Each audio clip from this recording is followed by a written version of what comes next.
Hello students, my name is Jyoti and you are watching Math 5 channel. Today's topic is force and laws of motion. This is the topic of 9th class physics and this topic I hope कि ये topic first आप unit test में may be some स्कूलों में ले सकते हैं, किसी स्कूलों में नहीं ले सकते. It depends upon your class teacher और योर सब्जेक्ट टीचर. तो मैं पढ़ा दे रही हूँ force and laws of motion. इस प्रीवियस क्लासेस में मैंने मोशन पढ़ाया था. सबसे पहले ये देखो, न्यू वर्ड तो नहीं है force. Force you are familiar with the term force. Force simply 8th class में अगर देखा क्या ना, push and pull, that is force. But in this class force is equal to m into a. It means force is the product of mass and acceleration. Force is product of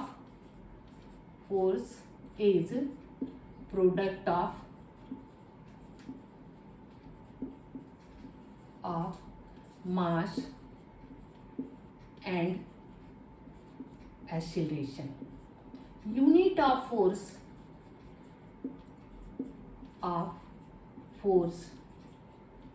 is Newton, that is denoted by N. Newton.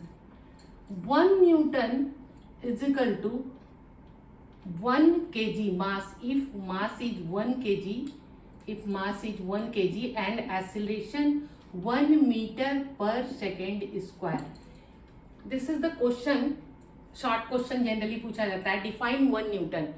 1 Newton, the amount of force when 1 kg mass is accelerated with unit meter per second square. If the acceleration is 1 unit and mass is 1 unit, then the amount of force is equal to 1 Newton. Okay.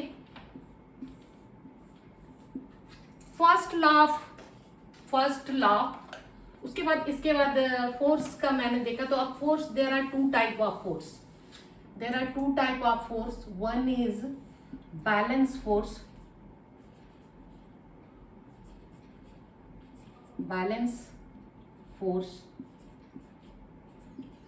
and other is unbalanced force.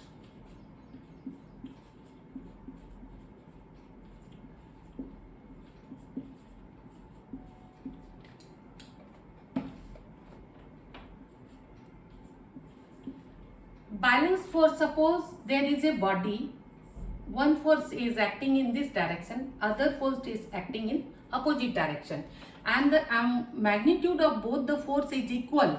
It means suppose this is 5 Newton and this is also 5 Newton, then the resultant force, suppose this is F1 and this is F2, then the resultant force F1 minus F2 is equal to 0. Why minus F2? Because if we will take in this direction positive force, then it will be negative. So the positive and negative total force acting on this body is equal to 0 and F1 is equal to F2. This is the balanced force. But in the unbalanced force, suppose there is a body and one force acting 5 Newton and other force that is acting 2 Newton. What will happen? 5 Newton is greater than 2 Newton and 5 Newton, if we will take 5 Newton is positive, then 2 Newton is negative, then the resultant force is 3 Newton. It means the body will displace in this direction. So it is unbalanced force. Both the resultant force, if the resultant force is equal to some unit, whatever, 2, 3, 4, 5, whatever, then it is known as unbalanced, and if the resultant force is equal to 0, then it is balanced force. Newton's first law of motion. Newton's first law of motion.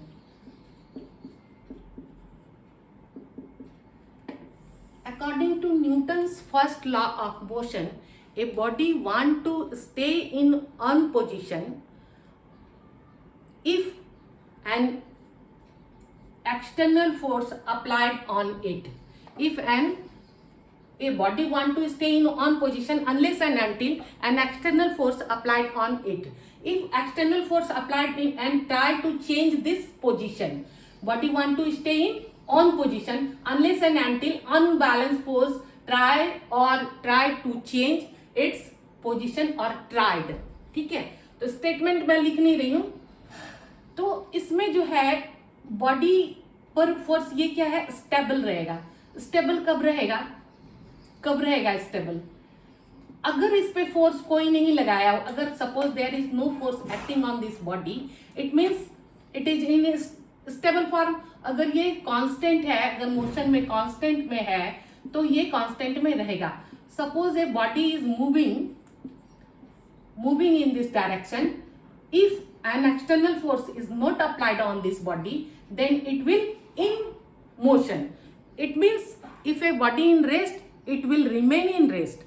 If a body in motion, it will remain in motion unless and until an external force applied on it. अगर कोई external force applied ना हो तो जो motion में है वो motion में रहेगा और जो स्टेबल है वो स्टेबल ही रहना चाहेगा. ब्रेक लगाएंगे तभी ये गाड़ी रुकेगी. ओके, तो this is the first law of motion. Second, उसके बाद second law of motion. This is very important and long question इसी से आता है. This is important for long question.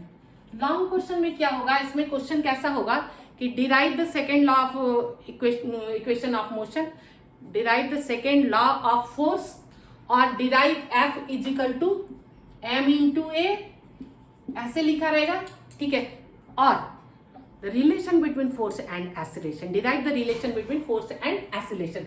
This type of question ये इस फॉर्म में लिखा हुआ रह सकता है.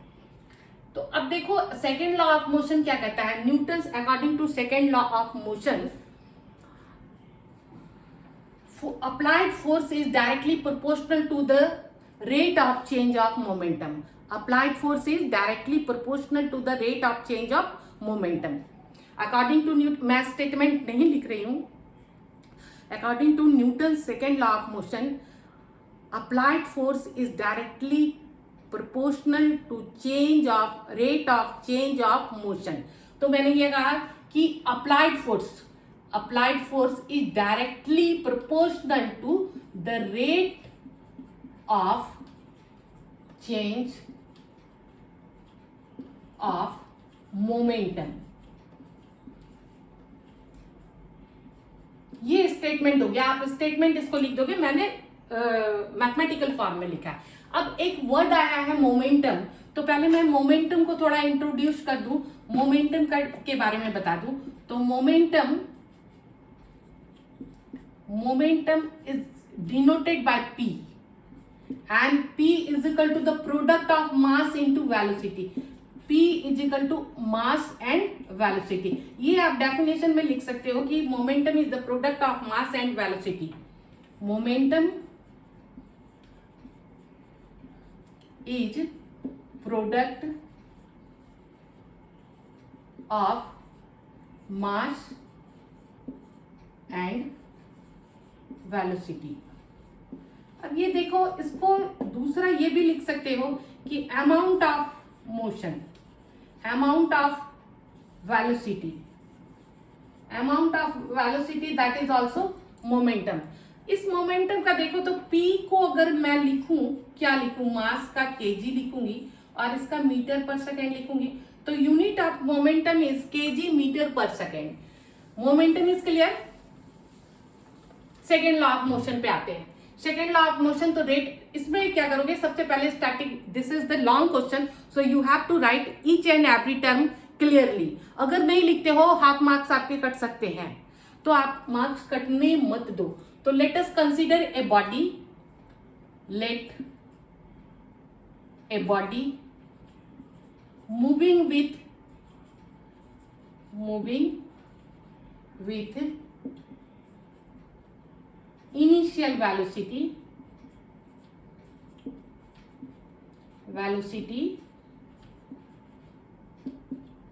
u and in time t velocity become या फाइनल वेलोसिटी भी लिख सकते हो, become v. Mass of the body is equal to mass of the body लिख देना m and uniform acceleration is equal to a. ये सारे कंसिडरेशन आप ले लेना कि initial velocity u, final velocity v, mass a, acceleration mass m, acceleration a and time मैंने यहां पर लिख दिया तो टाइम मैं नहीं लिख रही हूं. इसको लिखने के बाद आप लिखोगे अकॉर्डिंग टू पहले स्टेटमेंट लिखोगे, then rate of change of momentum. तो F इज इक्वल टू मैं rate of change of momentum लिखूं तो final momentum minus initial momentum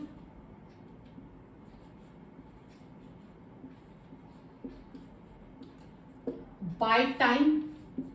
क्योंकि रेट किसी का करते हैं तो टी लिख देते हैं, तो F is directly proportional to mv minus mu by T, और F is directly proportional to mv minus mu by T. अब यहां पर देखो फर्स्ट लॉ क्या कहता है, फर्स्ट इक्वेशन ऑफ मोशन क्या कहता है, v is equal to u plus A T. तो v minus u is equal to 80. तो v minus u by t that is a. So f is directly proportional to m into a. और इस proportional sign को मैं हटाऊंगी, f is equal to k m a. If k is equal to 1, then F is equal to m into a. This is the derivation of the second law of motion, second law of force of motion, laws of motion. ठीक है, तो ये अब derivation हो गया. Third law देखो क्या कहता है,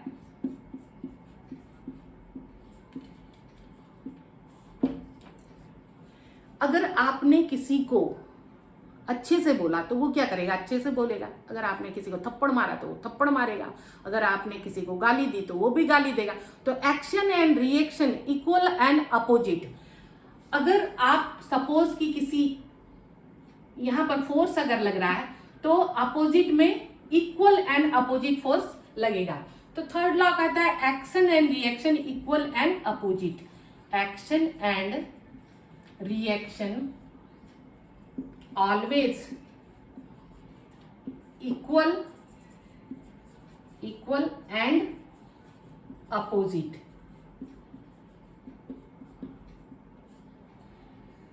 तो यही होता है ये सारे. अब इस पे तुम्हारे क्वेश्चन होंगे, रीजनिंग क्वेश्चन होंगे. सेकेंड लॉ इस पे न्यूमेरिकल होगा. ये न्यूमेरिकल इस पे बनाना है तो नेक्स्ट वीडियो में मैं न्यूमेरिकल बता दूंगी. Okay, thank you. Continuous watch my channel and thanks for watching the channel.